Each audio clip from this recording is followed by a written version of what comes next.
Good evening on a very busy night here on the Central Riverhawks YouTube channel. We've already had two interviews, talked to swimming coach as well as show choir, and now we start talking about football as a head coach for the Central Riverhawks. Mitch Olson joins us as the Riverhawks won over Logan last week, 20-10, and start their playoffs coming up on Friday.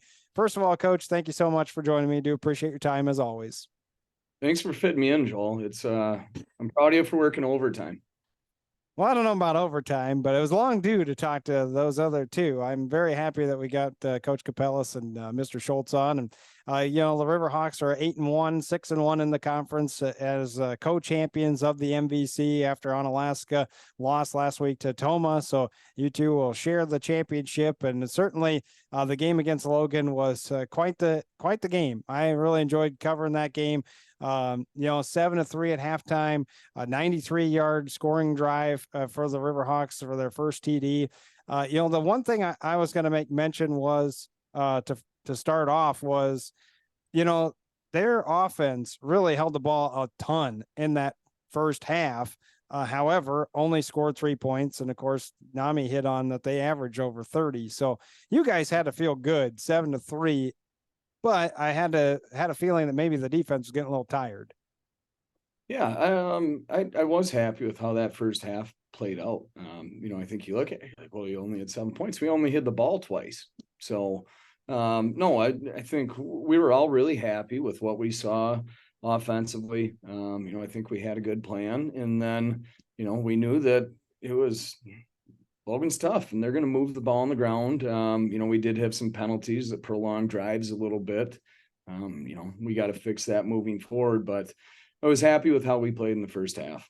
The one thing I wish that I'm sure you guys talked about it too, was the missed opportunity, obviously, with the offense getting a short field and then not being able to convert and throwing the interception to Lever there before the end of the first half. However, the second half started and you guys got the ball first, and then that also ended up with an interception that was through that trick play as Pulma actually threw that to Hackbarth, and you guys had bottled Johnny Lever up almost the entire game in that first half. I don't remember what the biggest play was for Logan in that first half. It might have been 11 yards, honestly, if I go back and look at my drive chart quickly.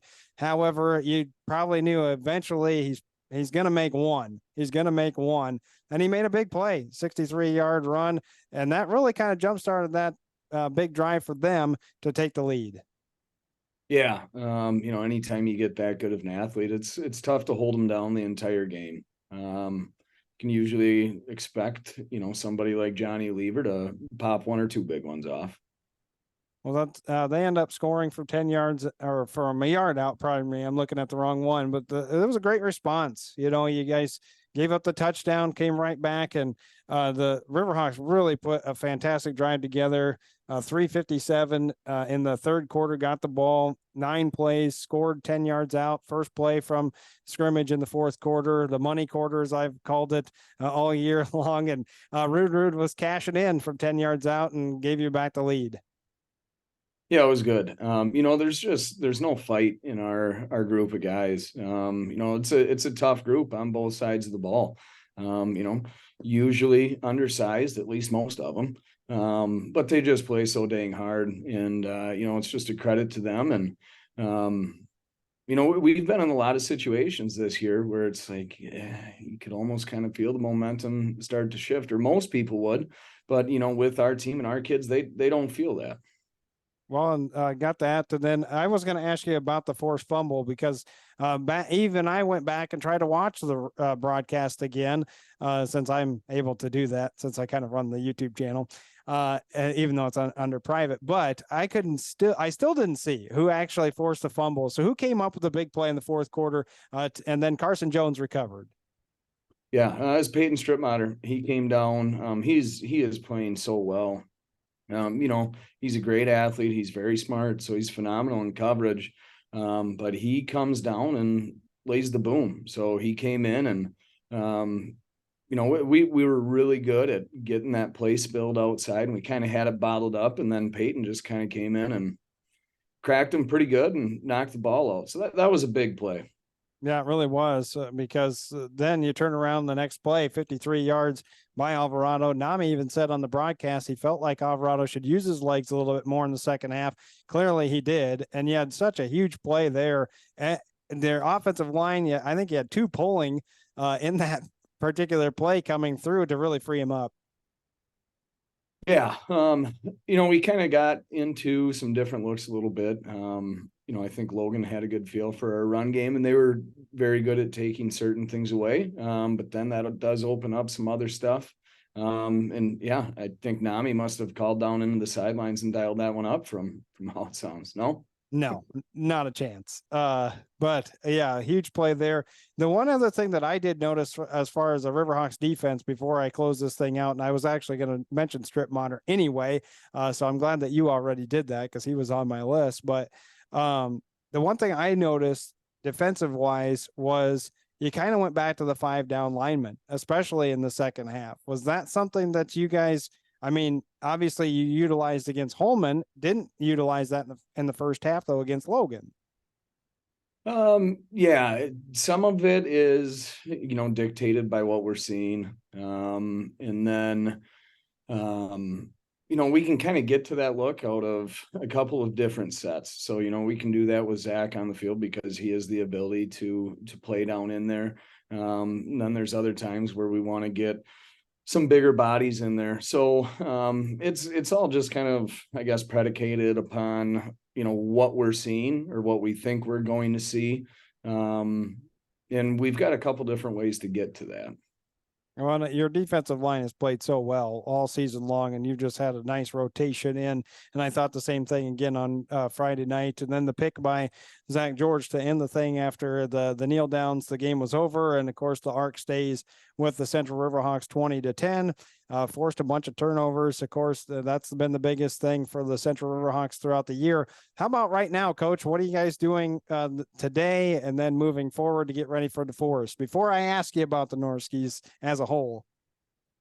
Yeah, everybody took a look at them over the weekend. We came in like we do every Sunday night, sit down as a coaching staff, talk a little bit about the last week. And then we come together and talk about what we've seen from DeForest and get our week planned out. We finish our scouting report. And then we come up with our plan for the week. So we're so thankful, or I'm so thankful, I guess, for not just our coaches, but for their families. We come in every Sunday night and Friday night all the way and through Sunday morning, coaches are watching film, and it's taxing on families. So I appreciate so much everybody on the staff, all the sacrifice that, they've given so that our team can be successful. But that's, it's just a typical week of what it looks like, what we do in getting ready for a game. Well, it's going to be a great game. I already looked up a little bit about Forest, an aerial attack. I think they thrown them almost 2,000 yards in the air. And then about 1,100 on the ground too. So this is a very potent offense. I think they had 5 wins on the year and 3 losses, if I remember right, as far as their record goes. I didn't look at their conference overall, but what have you seen out of the Norskies, and what can I expect on Friday night? Yeah, they've got a really good offense. And they can do it a lot of different ways. The quarterback is a great all-around athlete. And they've got some receivers. I shouldn't just say receivers. They've got a tight end and a wing back who, get a lot of catches for them and have a lot of yards. So they spread the ball around. They have a good rushing attack. They've got a guy that's a 1,000-yard rusher. There's not really one set thing that they do. So we've got to be able to prepare for a lot of different things, and we expect to see all of those different things that they do on that side of the ball. And then defensively, it's, sort of the same deal. They'll give you a lot of different looks. So we've just got to get a good feel for those looks and what we like to do against the certain things that they're presenting. Well, I'm going. How about Keys? Yeah. Offensively, I think that probably their best player is their wing, which, a lot of times you think about wings, it's kind of like the new age fullback, but This kid in particular, number 25 for DeForest, he's just got a ton of yards, ton of catches, a lot of carries. So he does it in a whole lot of different ways. You can just tell he's a really good athlete. He's a big kid that moves well. And he's one of two kids that plays on both sides of the ball for him. So we need to know where he's at on offense. They've got a 6'7" tight end that I don't know the kid personally, but it sounds like from talking to our guys, they give great scouting reports. Just ask our kids about the other teams. They know everything about them. I think he's going to Central Michigan. But yeah, they're really well balanced on offense. So like in weeks past, we've got to limit the big play, and then we got to make sure that those skill guys don't get going. And it's a little bit different just because they present such a threat in so many different ways with that wing back. Defensively, we're going to see a good amount of pressure. So on that side of the ball, we'll just have to make sure that we take care of it. Eliminate any silly penalties and don't beat ourselves. And then, after looking at both sides of the ball, we want to win the turnover battle.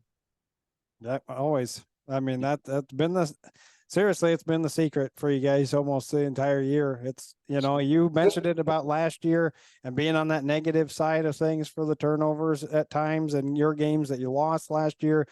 This year hasn't really happened. Knock on wood that it doesn't happen again on Friday. Hopefully I didn't just broadcasters jinx you, but I'm really looking forward to it. Should be a great game. Obviously we're going to be broadcasting it. We'll be up there, and it's even better that it's at UWL. Yeah, looking forward to it. It's been a long time since we've had a home playoff game.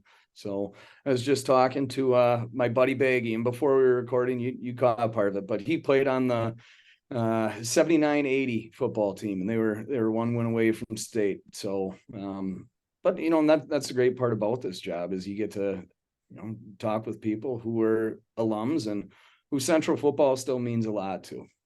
Yeah, and they'll give you the history lesson too. Hopefully NAMI does the same thing, because I want to know the last time the Riverhawks actually have hosted a playoff game. So I'm looking forward to it. Should be a great ball game. And thank you again, Coach Olson. I'll be emailing you or texting you about starters coming up later in the week.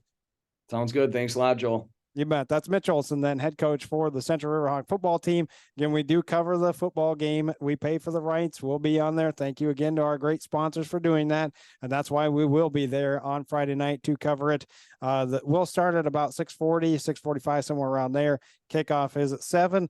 Do want to make mention also that volleyball is at DeForest. So they got DeForest back-to-back days for the Riverhawks. We're going to cover that as well. I found out today that I am able to actually go. So we'll cover the volleyball match against DeForest at their place on Thursday night. That is a 7 o'clock first serve. I'll start the broadcast probably around 6:45. For Coach Olson, I'm Joel McCall. Thank you so much for tuning in here on the Central Riverhawks YouTube channel.